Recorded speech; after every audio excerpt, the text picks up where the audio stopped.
Top story this half hour, COVID cases continuing to trend in the right direction in the Bay State. Number of hospitalizations down, and the daily positivity rate has dropped by 3% in the last 2 weeks. You know, that's prompted Governor Baker to ease restrictions in Massachusetts. It all starts this morning, and Erica Ritchie is joining us now with more on what this means for you.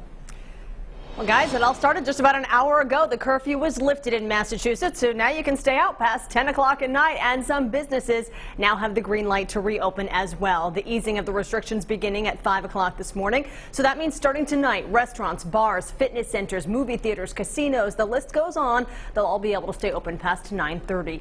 And the state's stay-at-home advisory that asks people to stay home between 10 p.m. and 5 a.m., well, that's over too. These restrictions have been in place since November when the COVID numbers began to climb, but we've just seen the state's 7-day rolling average drop by 2,500 over the last 2 weeks, and the daily positivity rate fall under 5%. So that's why we're seeing the loosening of the lockdown. And restaurants in particular say the timing couldn't be better with the big game on the horizon. Going down to the Super Bowl, it's only going to help us because now we don't have to tell everyone to leave halfway through the game. We don't have to kick everybody out at halftime, which we were having to do before because at our 9:30 curfew, everybody had to leave, so at halftime everybody would leave, and they would get frustrated about that as well.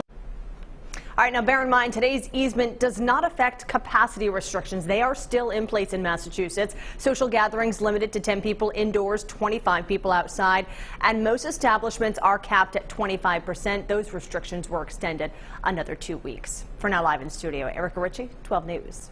In Massachusetts, about 360,000 doses of the vaccine have been administered so far. The number shipped to the Bay State nearly double that. But while the state works to improve those numbers, cases of COVID, in Massachusetts are trending down right now. Yeah, and that has prompted Governor Baker to lift some of the restrictions that actually started just a short time ago. Erica Ritchie joining us now with a breakdown. Yeah, guys, it was about an hour and a half ago. The lifted curfew for Massachusetts businesses and the lifted stay-at-home order for Massachusetts residents went into effect 5 o'clock this morning. Capacity restrictions, though, and social gathering limitations are still in place.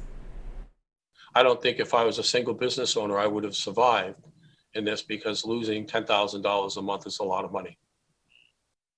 All right, that's Ed Medeiros from Complete Fitness in Seekonk. He's happy about being able to stay open past 9:30 at night, but for gyms, he says the extra time is not as beneficial to the bottom line as the increased capacity. Now, currently, places like fitness centers, entertainment venues, churches, restaurants, retailers, all capped at 25%. That restriction was extended by Governor Baker until February 8th. Medeiros is hoping the governor's announcement at that time will increase capacity to at least 50% so he can resume his workout classes. The big challenge is that you can't have any classes. So when you don't have classes, you lose a lot of people. And I think once we get that restriction back and we're able to have classes and things get semi-normal again, I think that'll bring our members back and bring our membership back. All right, so as far as the restrictions being lifted today, let's talk about that. It's the stay-at-home advisory that was in effect from 10 p.m. until 5 a.m.